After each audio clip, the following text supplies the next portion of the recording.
say Love Radio. Music that makes you feel good. That makes you feel good. Love Radio. Sinira ng tatay ko ang pagkababae ko. Siya. May secret affair kami ng office mate ko. Hindi ko matigilan kasi sobrang galing niya sa...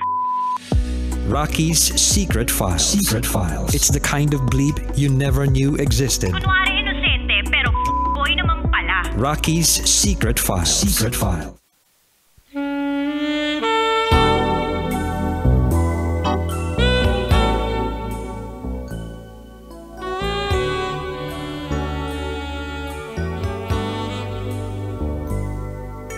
And now, it's time for SPG, as in Super Bacchanal Secret File.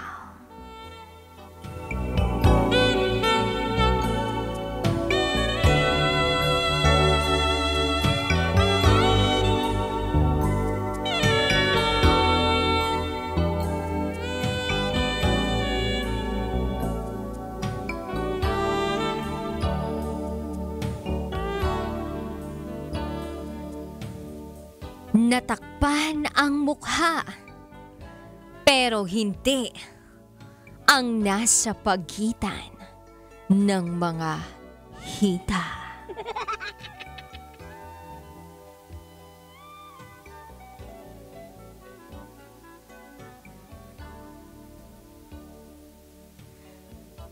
Bago ko simulan ang aking kwento, gusto muna kitang batiin ng magandang gabi, DJ Rocky. Magandang gabi rin sa mga kabisyo nating laging nanunood ng radyo. Isa pala ako sa mga silent listener mo. Alam mo na, DJ Rocky, yung tipong kapag Friday, ang kwento mo talagang mapapalabas ang ngiti sa aking labi. At paminsan, humahagalpak ako ng tawa. At kahit magmukha na akong baliw, ayos lang sa akin. Itago mo na lang ako sa pangalang Alice. At ito, ang aking SPG, as in Super Bacchanal Secret File.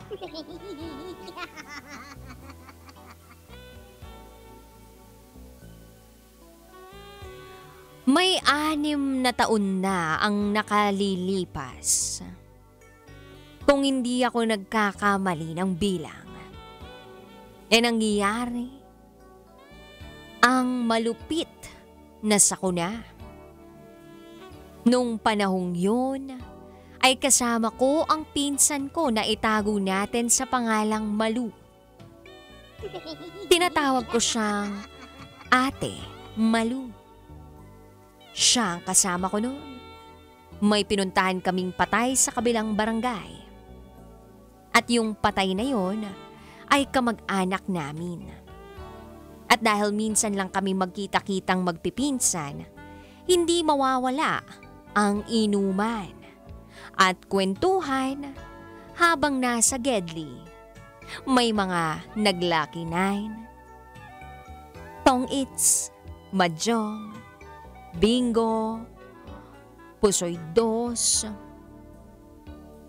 at saklap na nasa labas ng bakuran. Parang piyesta, DJ Rocky, doon sa patay na pinuntahan namin. Kung walang banner na itim sa labas ng bahay at walang maiilaw na gamit sa loob, hindi mo iisiping may patay. Kasi nga, parang may malaking okasyon. Ang gulo-gulo ng mga tao sa loob. Pati na rin sa labas ng bahay ng kamag-anak namin.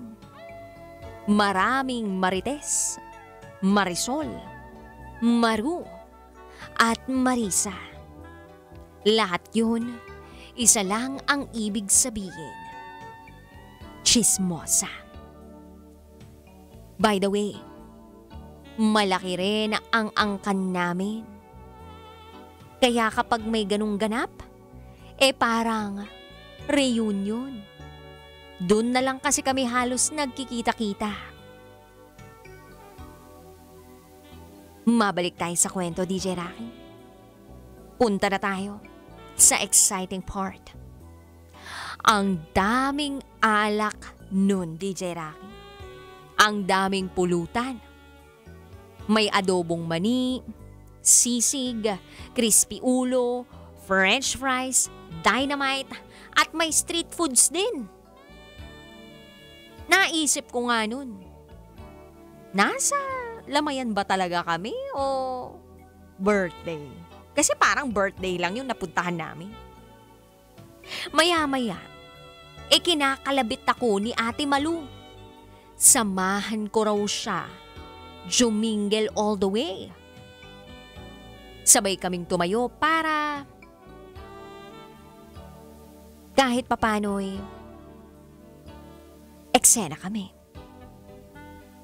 At dahil maraming tao sa loob, di marami kaming madadaan ng tao. Okay lang, itodo na namin ang aming eksena. Pero hindi rin naman ganun kapansin-pansin. Hindi kami sa loob ng CR nagpunta. Ang nangyari, etong si Ate Malu, niyaya ako sa labas ng bahay. Tapos, napunta kami sa mga mapupunong lugar. Tapos madilim. Sa tingin ko nga walang CCTV yun eh. Kaya alam ko sa parting yun walang makakakita ng bakas ng nakalibas. Di eto na. Lumingon-lingon muna kami. Kung may tao ba. Para hindi halata, nagagawa kami ng milagro. Nung time din na yun, wiwing-wiwi na rin pala ako. Kaya naman, hindi na ako nagpatumpik-tumpik pa. Sinabayan ko na rin si Ate Malu. Sabay kaming jumingle all the way. Hubo rito, hubo doon. Wala na kaming pake. Kahit makita namin ang mga labanus naming mga hita. Nagtatawanan pa nga kami.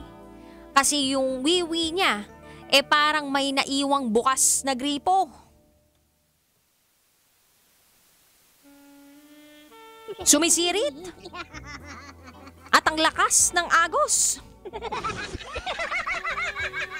Tsaka naisip namin, baka may biglang dumaan na tao. Makita ang perlas ng silanganan. Sa gedli ng kalsada ang pinwestohan namin. Timing naman na wala na masyadong tao. At sasakyan na dumadaan. Dahil nga malalim na rin ang gabi. Mabilis lang ako jumingle, DJ Rocky, kaya segundo lang ang bibilangin tapos na ako. Etong pinsan ko, parang ihi pala ng kabayo kung umihi. Napakatagal. Parang isang pitsil ang malaking nainom kaya maraming inilabas. Nang biglang may dumaan na pampasaherong jeep. Mabilis ang pangyayari. Buti na lang ay naitaas ko ang pantalon ko. Pero si Ate Malu, patapos palang jumingle. Kaya sa sobrang gulat niya, pagkakita sa pagdating ng jeep na mataas ang ilaw, natakpan niya ang kanyang muka. Pero hindi niya natakpan ang nasa pagitan ng kanyang mga hita. Tumbok ng ilaw ng jeep ang matambok niya. Ang matambok niyang cutie patuti pusa. Kaya sa sobrang taranta at kahihiyan, Dali-dali na siyang nagsuot ng pantalon. At grabe, sa pagka-lady aligaga niya sa biglang sumulpot na jeep, hindi niya na natakpan ang kanyang pusa. Buti na lang at natakpan niya ang kanyang muka. Siyempre para hindi siya makilala. At yun na nga, bumalik na kami sa inuman na parang walang nangyari. At masasabi ko, DJ Rocky, na hindi ko makakalimutan ang pangyayaring yun. Dahil gawain ko rin jumingle sa Gedli sa bandang kanto namin paghahating gabi. Pag alam kong hindi na ako aabot sa loob ng bahay, lalo pag umuwi akong nakatisod ng bote ng alak. Pero noon yun, DJ Rocky. Ngayon kasi, may CCTV na sa kanto namin, kaya never na ako jumingle sa Gedli. Umuwi na lang ako na mapanghi. At sa salawal na lang akong nagji-jingle bells kapag hindi na aabot ang marupok kong panubigan. Lesson learned, jumingle muna bago umuwi sa bahay para walang nakababad na salawal sa timba kinabukasan. Hanggang dito na lang po, DJ Rocky. Muli, ako si Alice. At ito ang aking SPG. As in, super. Back and earn, secret. File.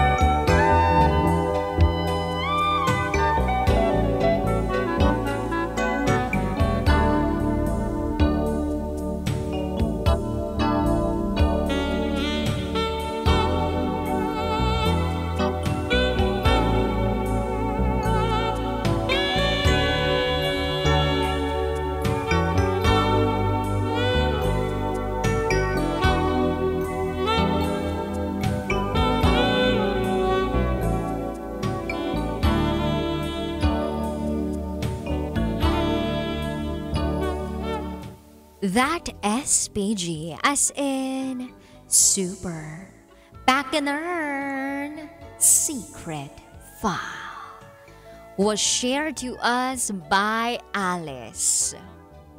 Isang tagpo na nakakaloka.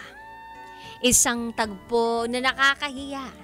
Lalo na kung kitang-kita ng dalawang mata ni manong driver o ng mga pasahero ang nasa pagitan ng iyong mga hita. Yung akala mo wala namang dadaan dun. Yung akala mo saglit ka lang talaga jijingle. Yung pala parang isang timba ang ihing ilalabas mo sa katawan mo. Pero mapaglaro din talaga yung katawan natin, no? Kung kailan ka alanganin o nandun ka sa lugar na alanganin, dun siya biglang maglalabas ng mga masasamang bagay sa katawan. Kaasar. Hindi mo lang makisama. Naalala ko tuloy din ako. Naalala ko yung moment na nakaihi na rin ako sa salawal ko dahil di na rin ako umabot sa bahay namin. Pero di bale na makaihi ako sa salawal, wag lang merong ibang taong makakita ng aking katawan. Charot with the rot. Ano kaya ang nakitang perlas ng silanganan? Ito kaya ay perlas talaga? Or isang pasas? Charot! Charot with the rot. Anyway, I would love to listen to all your thoughts, comments, suggestions, bawal reactions. Sino na po dito ang umihi sa gidli-gidli? Oo, gedli-gedli. O sa mga madaming damo. O sa talahiban. Sino na ditong nakitaan dahil wala nang choice kundi umihi sa gilid. Nangyayari kasi yan dati. Madalas kong ma-realize na nangyari yan dati. Pero ngayon parang wala na ako masyado nababalitaan. Siguro sa probinsya. Pero ngayon parang wali, no? Parang wali. Diba? Parang wali. Anyway, I would love to listen to all your thoughts. Abangan ko po yan sa aking pagbabalik. Kapiling nyo pa rin po si DJ Raketera. At kayo nakatutok dito sa 90.7 Love Radio. Kailangan pa bang i-memorize yan? Basic. This is SPG as in Super Backnern Secret 5. Kailangan pa bang i-memorize yan? Love Radio. Basic!